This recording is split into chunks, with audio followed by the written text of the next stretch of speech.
What's up, everyone? Welcome to the show. Today, we have an episode covering 40 years of Metallica's Master of Puppets. 40 years ago, this record came out, March 1986. They put out Master of Puppets, which is considered by most and by many their best record. I don't know if I feel that way, but it's not to say that this is not a landmark record. And something I've noticed since starting the channel is when you state an opinion, people think you're trying to state a fact. I am not doing that. When I give my opinion, I'm not stating a fact. If I'm stating a fact, I'm usually, I will say, hey, this is factual. It's a stat. It's somewhere in granite, in stone. So if you hear something on this podcast and you disagree with me, that's completely fine. Preference is very powerful, and we have the power of preference. And these are just opinions. They're subjective. Nobody's opinion is right or wrong. It's just your preference and your opinion. So I don't know if I think Metallica's Master of Puppets is their best record. I understand what it did for the band, and it did quite a lot for the band. Like I said, the first record comes out. They're really raw on Kill 'Em All. They're very raw. They still have like almost like a punk element to them, and the rawness, aids that feeling of maybe early Motorhead. Obviously, they were very influenced by Motorhead, and Lars was very influenced by a slew of the new wave of English metal bands that had come out, Maiden, and he was listening to all that. But I really think on Ride the Lightning in 1984 that they released, I think that's where they really came into their own and they really started discovering their sound. I think I like Ride the Lightning better than Master of Puppets, and I think I like Injustice for All better than Master of Puppets. But there is no denying what Master of Puppets did for the band. But this one, as well as Ride the Lightning, was produced by them, but also Flemming Rasmussen. And they recorded Ride the Lightning with him in Denmark back in whatever it was, 83. The album comes out in 84. And then in March of 86, they put out Master of Puppets. Now, a lot of people regard this as, it's definitely the album that kind of broke the band in the U.S. They got a tour with Ozzy. Ozzy had just put out The Ultimate Sin. He was touring on The Ultimate Sin. He enlists Metallica to open for him on The Ultimate Sin tour. So Ozzy is Ultimate Sin is it might be my favorite Ozzy record. I love that record, but a lot of people kind of wrote like The Ultimate Sin off as like kind of his, I don't know. Not Ozzy was always Ozzy. And I think some people kind of write that off as like maybe his hair metal album just because he cut his hair a little short. It's like all highlighted and stuff like that. The songs are amazing on it, and the tone, Jakey Lee's tone and his delivery and all of his songwriting or his guitar work on the album are amazing. But regardless, we're not talking about Ozzy. But Ozzy puts out The Ultimate Sin, and Metallica's opening for him. And that really broke them in the U.S. as far as really cultivating a fan base. They went beyond a cult band at that point. And what's interesting about the Master of Puppets album, instead of trying to promote it and do a video, which is what I think the label wanted them to do, is put a video out, because this is 86. So MTV is popping and banging. Everybody's got a music video. Metallica opts to not spend any time or money recording a music video, and they tour the breaks off Master of Puppets. And I think it really ended up doing them super well because they were headlining on the next record, on Injustice for All. And obviously, we can't talk about Master of Puppets, obviously. We'll talk the track listing before we obviously talk the Cliff tragedy, because it could have derailed the band. And what I think it did was really solidify them and drive them deeper into their love for wanting to do Metallica, at least from a fan's perspective all these years later, with all the documentation of the band losing Cliff, going through that, getting Jason, going back out on tour. But let's talk about the track listing. Metallica has always nailed the opening track on any of the records that they've done. I think their opening tracks are usually some of the best on the records. Battery. Oh man. I mean, opening with Battery is legitimately insane. It's insane. I think again, a lot of these songs I really think came to life when Jason joined the band and we were getting Jason backing vocals and we were just getting Jason was just pissed. He brought I think Metallica was pissed too after Cliff died. But Metallica on Injustice for All and even through the load reload era, they played pissed off a lot. But opening with Battery, Master of Puppets, obviously, it's seen waves of life. It's an amazing title track. They also do great with title tracks as well. Um, I do think Master of Puppets is obviously a great song. I'm a little played out on it just because I've heard Master of Puppets, I've heard Enter Sandman, I've heard even For Whom the Bell Tolls, I've heard, all the crazy, anthem Metallica songs. But granted, it's a song I'm burnt out on. Master of Puppets is 8 minutes and 38 seconds long. And this is what I loved about the old school albums. They would put the track runtime on them. I always love that. So much fun. Battery 5 minutes and 10 seconds. Master of Puppets 8 plus. Thing That Should Not Be is track 3, over 6 minutes. Welcome Home Sanitarium, over 6 minutes, almost 6.5 minutes. Now, Welcome Home Sanitarium is, man, it's such a banger track. I remember hearing that and Orion on the original. Probably it might have been I remember my parents watching the West Memphis 3 HBO docs that the Paradise Lost docs, and I remember the Metallica being in there, and they probably, I think the first one came out in 96 because the crimes happened in 93. And it was right around then when I was all the load reload stuff. I remember seeing the music videos, Until It Sleeps and whatever other music videos were from the Load and Reload albums, Hero of the Day, all those were in, Metallica was huge at the time. And that by that time they were kind of a rock band. They weren't a metal band anymore. But I remember hearing those in that at a young age, and I remember getting Garage Inc. and getting that and the cover record and that was some of my first Metallica purchases. The cassettes. I had the cassettes. I didn't have a CD player until 2000. But yeah, Welcome Home Sanitarium is 4. Disposable Heroes. What a banger track. Over 8 minutes. 8 minutes, 14 seconds. Track 6. Leper Messiah, my favorite song on the record.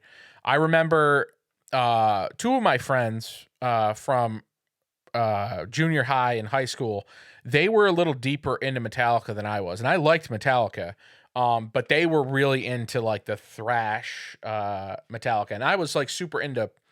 A lot of my earlier listenings were super punk. I was super into the Ramones and stuff like that. And then I knew Metallica, and I knew obviously Enter Sandman, and I knew the big songs that were on the radio, that were on our local radio station. So For Whom the Bell Tolls, Sad But True. Something from the first 5 albums, and of course the Load and Reload stuff, because I was watching those music videos as they aired when I was 7, 8, 9 years old in the mid 90s. But I remember 2 of my friends were pretty serious on the early Metallica stuff, and they really that's when I realized oh, okay. Yeah, I totally get it. Leper Messiah, though, first time I heard this record was probably 2000, 2001. So I'm 12, 13. And Leper Messiah has been anti-religion, anti-organized religion. I was so into it. Then, still am now. Leper Messiah is amazing. Again, there's not the shortest track on the song is 5 minutes and 8 seconds, which is Damage Inc., the closing track. And Orion, the instrumental, is obviously insane at 8 minutes and 12 seconds. A lot of 8-minute songs, a lot of 6-minute songs. Not 8 tracks. I love that this only has 8 tracks. It's super condensed, but it's still so good. When you have a a long record, it doesn't really matter how many tracks that there are on it. And when it's as loaded as early Metallica records were, it didn't really matter either because everything's a banger. And this is just such a cohesive record, and the album cover art is so memorable. James lost his mother, who was, I think his family was Christian scientists, so they refused medical treatment when she became sick with cancer. And a lot of James's grief from that you see throughout the lyrics of his entire career, especially the early stuff. But this record, I don't own the Elektra version. This is, if you know anything about Metallica, so their early records all came out on Elektra Records. But Metallica bought all their masters back. So if you look at some of the early ones, they all say Elektra on them. The vinyl, the cassettes, the CDs. But if you bought anything of the last, I don't know, 15 years or so, because I think I probably got this like 10, 15 years ago, just because I'd listened to it so much from friends. I just like, and it's burned, the albums are burned in my memory. It was so long. I was just like, wait, shit. And I definitely owned this like in high school, but I liquidated CDs and I got them back. But Blackened Records. So Metallica bought all their masters back. They own, I think, everything, and they put everything out on Blackened Records, which is their record label. Obviously, the track from Injustice for All, opening track, maybe my favorite Metallica song ever. But yeah, this is, man, it's hard for me when I try to say, yeah, Master of Puppets isn't the best Metallica record. I always kind of like, am I being like, it's my personal opinion. I like Injustice for All better. I like Ride the Lightning better. Master of Puppets, though, I will never fault someone or try to judge someone if they said Master of Puppets is my favorite record. I'd be like, yeah, of course. It's literally sicker than dog shit. It's amazing. So I would never judge anybody ever for saying that. Maybe if you said Lulu was your favorite record, I would judge you. Not Master of Puppets, though. And 40 years ago, 40 years later, here we are, like, and these songs, they play a lot of stuff still. Like, I know they'll throw in Leper Messiah every once in a while. I don't think they play Orion hardly ever. Same with Damage Inc. and Disposable Heroes. I think every once in a great while, but Battery, as they've gotten older, I don't think they play Battery or Blackened as much. They still bust it out. Master of Puppets, thing that should not be, I don't think they played in a long time. Master of Puppets and Welcome Home Sanitarium, they definitely play pretty regularly in their sets. But what I love about Metallica is when they play, a lot of the times they're doing double nights places. They don't play the same set list. I love that about them. Was able to finally see Metallica last year for the first time ever. They played the Backyard in at the Carrier Dome, which was insane. A dome I grew up going to, and to finally get to see Metallica play Syracuse for the first time since Lollapalooza in '96. That's pretty cool. And then I think before then they had played maybe the Lollapalooza before that, maybe in '94. And then they played like Weedsport Speedway or something up here. And that was on support of the Black Album, I think. I don't think that was with Guns N' Roses, but it might have been. I don't think they played Weedsport Speedway with Guns N' Roses, but they definitely played Weedsport Speedway at some point in the early 90s. Yeah, and they had played like the War Memorial and stuff, and I think they might have played the Lost when they were small, like maybe before this or around this era. But yeah, they tour with Ozzy on this record. Obviously, they get, 6 months into the record, and Cliff Burton tragically dies in the car wreck, or the bus wreck, and the bus hits black ice, and sadly Cliff Burton passes away. And it changed the band forever. Obviously, Cliff was super integral to the sound. And I think he brought in a lot of the punk elements big time. You always saw Cliff with a Misfits shirt on. He had a Misfits tattoo, and this is what a legacy for Cliff Burton that this is his last piece of recorded music is the Master of Puppets record. Holy shit. Like, he is brilliant. His playing is brilliant. I would have loved to have seen what Cliff would have done and how they would have progressed with Cliff. And it's so sad that we don't get that, and we didn't get that, and that Metallica didn't get that. But I'm a big Newstead fan, so I think all worked out well considering the tragic loss of Cliff. But man, what a uh, man! It's so interesting to think about what could have been if Cliff did live. But unfortunately, we'll just never know. But man, Master of Puppets being your swan song. I mean, you were going to be a certified legend anyway. But man, this is such a great album that reshaped thrash. This reshaped thrash in many ways. And in 1986, we saw a lot. We saw a lot of records come out before, during, and after Metallica's biggest run. I don't think it's the best thrash record ever. A lot of people will argue, and granted, if someone said, "I think Master of Puppets is the best thrash metal record," I'm not gonna try to argue it with you. I completely understand and appreciate why you would say that. I do think Rain and Blood is my favorite thrash record. I think it introduced a lot of things that I think is premier thrash. More speed, darker, just insane speed.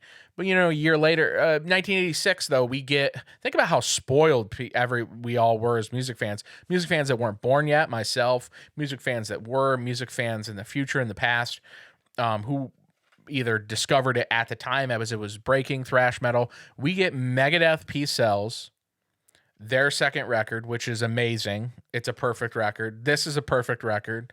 Rain and Blood from Slayer is a perfect record. We get three juggernaut, the three best albums from each band. Probably my favorite Slayer album, South of Heaven, the follow-up to Rain and Blood. And some days it's a Seasons in the Abyss. But there's no debating that objectively, Rain and Blood's the biggest Slayer album. Master of Puppets, beside the Black Album in sales and everything, obviously the biggest, but fan favorite, Rain and Blood's probably Slayer's biggest and fan favorite. This Master of Puppets is by far Metallica's, the fan favorite. And Megadeth Peace Cells, but Who's Buying is by far the best Megadeth record. A lot of people will say Rust in Peace. I totally agree with that too. I won't debate it. Slayer, Rain and Blood, Master of Puppets, Peace Cells, they're all such marquee albums. They're the marquee thrash albums. Man, do I think Master of Puppets is the best thrash record? I don't. But like I said, I will not argue with somebody that says that it is, because it's that good that I can't tell someone, no, it's not better than Rain and Blood, brother. I believe that, but that's my preference. I am cognizant enough to know and respect and appreciate that Master of Puppets is so groundbreaking and so good and so cohesive that many consider it the best thrash metal record of all time. And Metallica's by far the biggest of the big four, which is Megadeth, Anthrax, Slayer, Metallica. Metallica is by far the biggest. Metallica plays stadiums. Megadeth can co-headline an amphitheater. Slayer could co-headline an amphitheater. Slayer could headline an amphitheater too. I think Slayer might poll a little bit better than Megadeth, but Anthrax could co-headline an amphitheater. They could play theaters and they could co-headline arenas. The other three bands. Could they play stadiums on their own merit? No. Metallica could play any stadium at any point and sell it out. It's just that simple. They're that big. They're huge. But those first four records, Kill 'Em All, Ride the Lightning, Master of Puppets, and Justice for All are, the first era of Metallica. And then I think the Black Album sits as their second era, where they were more commercial, a little more rock, but I love the Black Album. I'm a Black Album apologist. I love the Black Album. I think it's great. Obviously, we know Enter Sandman, Nothing Else Matters, Sad But True, very overplayed, but I mean, it's just a huge record. It is what it is. It's like saying, oh, I hate Appetite for Destruction, because, Welcome to the Jungle and Paradise City and and Sweet Child of Mine is, so I've heard them so much, I hate the record. You can't deny the record, and you can't kneecap it just because it's so big. And I won't do that to Metallica with the Black Album, and I certainly won't, fault it for being burnt on Master of Puppets, and probably, I think Master of Puppets is probably the only song on this that I'm burnt on. If I never heard Master of Puppets again, I would be content. It's still a banger song. It's a legendary song. It's so good. I would be offended and hurt if I never heard the Master of Puppets song again. But it's not one I go to and listen to at all. Just because I've heard it so much. But yeah, Metallica Master of Puppets is it the best thrash metal record? You tell me. Do you guys think that Metallica's Master of Puppets, 40 years later, is it the best thrash metal record? If you say yes, I got no argument with it. I'm completely in agreement with you. I just have a different preference. I would probably say Rain and Blood did a little bit more for thrash metal. Now, Metallica did a lot more for the metal genre than I think any of the other big four. A debate for another day. But do you think Metallica's Master of Puppets, celebrating its 40th year anniversary this year, do you think this is the best thrash metal record of all time? Do you think it's the best Metallica record of all time? Let me know below. Say your favorite Metallica record, and do you think Master of Puppets is the best thrash metal record of all time? I don't, but I have no problem if you do. I agree. It probably is to a lot of people. Metallica Master of Puppets 40 years later. What's your favorite song? Say it below. Say what your favorite song is, and let me know if is it your favorite Metallica record, and do you think it is the best thrash metal record of all time? And put it on today and all month and all year. Celebrate this record all year, and maybe we'll do Rain and Blood and Peace Sells too for 86 records. So celebrating 40 years, March 1986. It comes out. Great record, legendary record.